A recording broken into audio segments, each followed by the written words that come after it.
En mayo de 2020, Isaac Gamboa Lozano, exfuncionario de Hacienda en el gobierno de Enrique Peña Nieto y cercano colaborador de Luis Videgaray, fue asesinado junto con 4 miembros de su familia en un fraccionamiento de Temixco, Morelos. El caso es conocido como la Viuda Negra, pues la Fiscalía del Estado acusó a su esposa Betsabe N. de ser la autora intelectual del crimen.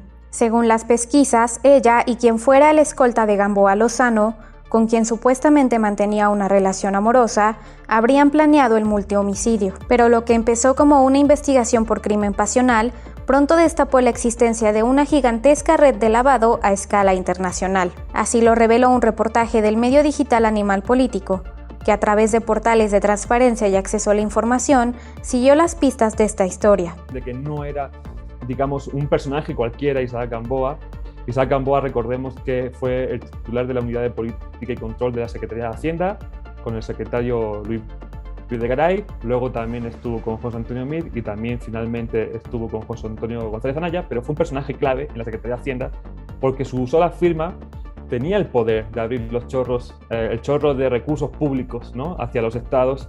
Este comando armado, este grupo armado, entró sin ningún problema al fraccionamiento de los Gamboa. No tuvo que forzar cerraduras, no tuvo que amenazar a nadie, entraron a plena luz del día, entraron y en tan solo 3 minutos localizaron a las víctimas, las mataron y se fueron pues prácticamente en silencio y sin hacer ruido, ¿no? O sea, ya era algo como muy planificado, ¿no? Paralelamente a la investigación de su asesinato, la Unidad de Inteligencia Financiera y la Procuraduría Fiscal comenzaron a indagar en las finanzas de Gamboa y su esposa.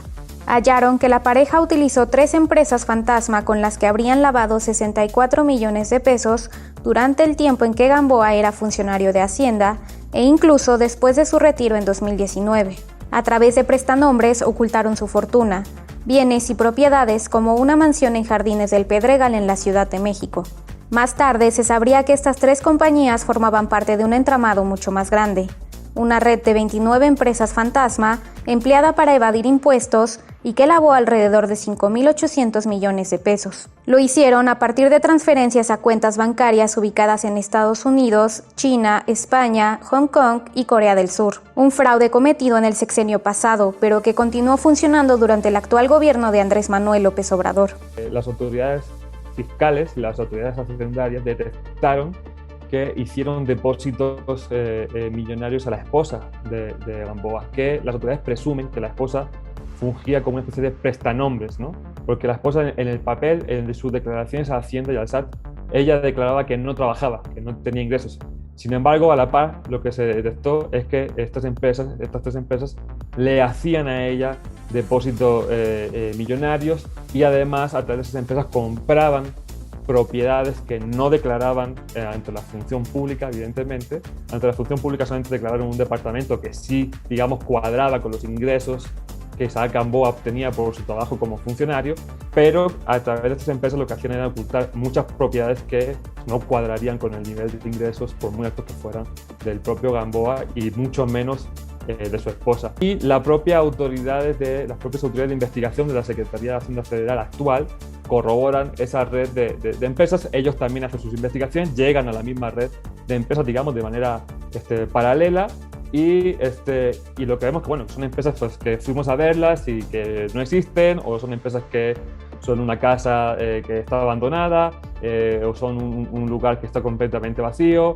Animal Político documentó que parte del dinero lavado proviene de 88 contratos del Partido Acción Nacional, la Guardia Nacional y la ya desaparecida Policía Federal, otorgados entre 2018 y 2020 a 6 empresas fachada de esta red. La mayoría de ellos fueron adjudicados por el PAN. En consecuencia, la UIF ha presentado denuncias penales ante la Fiscalía General de la República contra Betsabe N. y la red de factureras por el delito de operaciones con recursos de procedencia ilícita, y ha incluido a otra prestanombres llamada Laura Patricia Aguilar Maya. También ha dado aviso al Instituto Nacional Electoral, a la Secretaría de la Función Pública y a la Fiscalía Anticorrupción. Años antes, la Fiscalía de Chihuahua ya tenía en la mira a Gamboa Lozano por su probable vínculo en otro escándalo de corrupción, la llamada Operación Zafiro, donde 7 estados, entre ellos Chihuahua con el gobierno de César Duarte, habrían desviado 650 millones de pesos para las campañas electorales del PRI en 2016.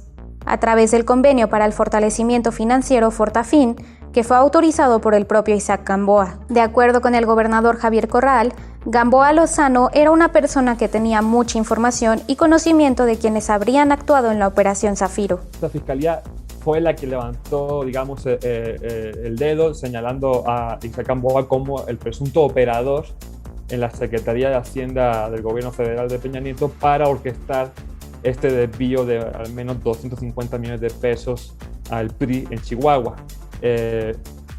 Y entonces, ¿qué es lo que pasa? Cuando sucede el homicidio, la Fiscalía de Chihuahua lo que nos dice es, bueno, no tenemos elementos para decir que fue un asesinato para ir a callarlo o un asesinato político, por así decirlo, pero sí nos llama muchísimo la atención con un perfil de tan alto personaje que conocía tantos secretos, ¿no?, en el gobierno de Peña Nieto, que además estaba vinculado o señalado por el caso Operación Zafiro, pues que una buena mañana aparezca muerto porque tenía una mala relación con su esposa, pues genera dudas, ¿no?, a la autoridad en aquel estado. La Fiscalía y el gobierno de Chihuahua sostienen que hubo un gran interés y una gran protección del gobierno de Peña Nieto porque no se investigara a Isaac Gamboa, y justo poco después, en mayo del año pasado, cuando apenas empezaba, digamos, a disfrutar, ¿no?, de su riqueza, pues lo asesinan de una manera brutal en su casa de descanso en Temisco, Morelos, junto a su familia. A un año del asesinato de Isaac Gamboa, de sus 3 hermanos y su madre, Betsabe N. continúa en prisión preventiva en espera del juicio. Mientras tanto, las cuentas de las razones sociales de estas empresas continúan realizando transferencias millonarias, aunque la UIF ya ha solicitado su bloqueo a los bancos.